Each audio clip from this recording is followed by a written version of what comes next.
dentro de cada brasileiro, porque é uma sociedade muito conservadora a nossa, tem um pequeno Bolsonaro.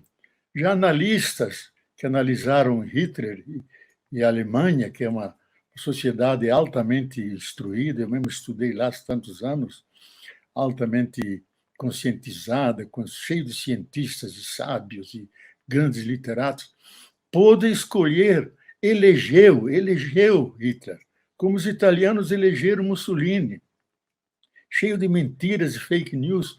No Brasil, é a mesma estratégia. Então, há dentro de cada ser humano aquilo que os antropólogos dizem, a dimensão sapiente e a dimensão demente, a dimensão de luz, a dimensão de trevas. E isso convive. E quando dizem que o brasileiro é cordial, como foi chamado pelo grande antropólogo, pai do Chico Buarque, disse que o Brasil é cordial, ele faz uma nota embaixo. Cordial não significa que é gentil, e que ele é sentimental, porque do coração vem a bondade, vem a gentileza, mas vem também o ódio, a vingança.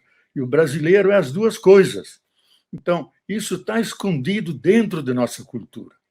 Nós temos algumas sombras terríveis, a sombra do colonialismo, do etnocídio indígena, da escravidão, da dominação da Casa Grande, que está hoje na cabeça dos grandes empresários. Como Gilberto Freire dizia, a Casa Grande não é só uma instituição histórica, é uma estrutura mental que está na grande oligarquia brasileira, que são da Casa Grande, e que consideram os trabalhadores, os que estão lá embaixo, como gente da senzala, que os desprezam. Não só dizem devemos colocá-lo à margem. Gessé Souza mostrou muito bem isso. Temos que rebaixá-los, odiá-los, até o ponto que eles percam a dignidade, que não se sintam mais parte da sociedade. Olha, isso é terrível.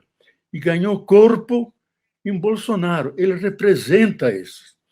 E por isso ele tem uma base de gente que vive dessa dimensão sombria da história brasileira e que nós temos que enfrentar com a verdade, na crença que a verdade tem uma força em si mesma, que a mentira sempre se desmascara a si mesma, que se hoje estivesse aqui Sócrates, ele não precisava tomar cicuta, bastava ele ver o fake news e ia se suicidar de vergonha, porque toda a vida dele foi buscar a verdade nos seus diálogos, a verdade do amor, a verdade da justiça, a verdade de mil coisas nos seus diálogos platônicos, que são belíssimos, sempre buscando a verdade.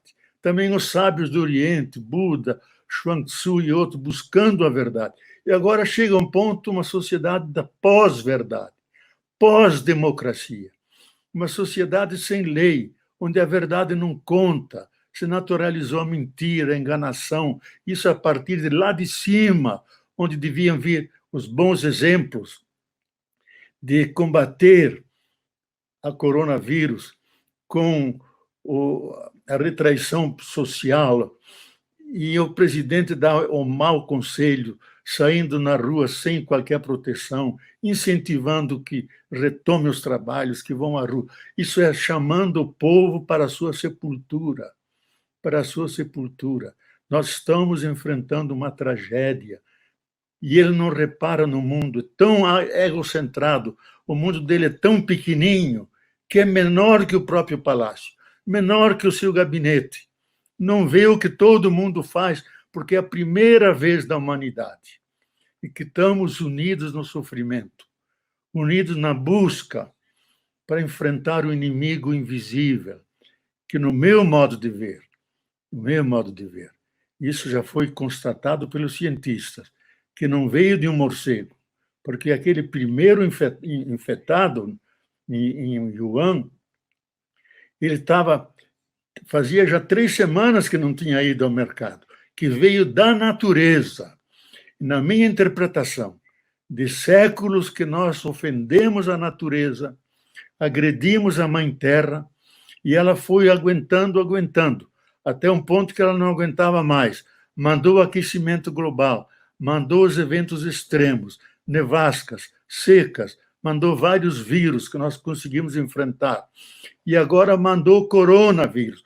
É um contra-ataque da Terra, da Mãe Terra, que é viva, que é chamado Gaia. Isso é um termo da ciência hoje, não é mais uma hipótese científica, é um dado de ciência, que é um superorganismo vivo, que se autorregula, que sente as agressões que fazemos, e está se defendendo. Então, no meu modo de ver, a nossa resposta tem que ser pela ciência, pela técnica, mas não basta. Tem que ser uma nova relação com a natureza, uma relação de amizade, da terra, uma relação de cuidado, de amor, não simplesmente terra que a gente pode comprar, vender, mas mãe terra, como a ONU definiu isso no dia 22 de abril de 2009, eu estava lá presente, define a terra a partir de agora como mãe terra. E mãe a gente sempre ama, cuida, e esses atributos, atribuí-los à nossa mãe terra. Se nós fizermos isso, ela vai se contentar, vai ser verdadeiramente mãe, não vai mandar vírus para nós, porque nós fomos amorosos com ela, cuidamos dela. Esse é o nosso desafio. Então, nós não podemos voltar ao antes. Seria a maior desgraça voltar à situação de antes, com um capitalismo feroz, que só conhece a competição, a exploração ilimitada da natureza e das pessoas, com tal que 1 só por cento da humanidade possui mais riqueza do que mais da metade da humanidade. Significa desigualdade, injustiça social. Teologicamente, significa um pecado contra o Criador e contra os filhos e filhas desse Criador. Então, nós temos que tirar as lições e voltar para uma nova relação com a natureza, com a terra, na direção de uma biocivilização.